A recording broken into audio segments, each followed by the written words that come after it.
मग हाय का ओळख? काही विसरलात मला? तुम्ही लाख विसराल, पण मी विसरू देईल का? पहिले माझ्यापासनं पाय हलत नव्हता तुमचा, आणि आता एवढी वर्ष झाली साधी आठवण बी नाही आमची. हे वागणं काय बरोबर नाही. काय म्हणलात? आता तुमचा आणि माझा काय संबंध नाही? असा कसा संबंध नाही? आपला संबंध आता 25 वर्षाचा झालाय.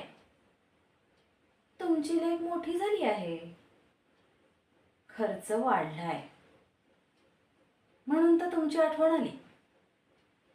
आता गप गुमान आमचा खर्च बघायचा. मी जी जे मागीन ती सर्व द्यायचं. जरा जरी काही कमी पडलं की तुमचं घर गाठलंच बघा. नाही तुमच्या संसाराची राख रांगोळी केली, नाही तुम्हाला रस्त्यावर आणलं, तर मी बी नावाची. माझं नाव लक्षात आहे ना? का विसरलं ती पण?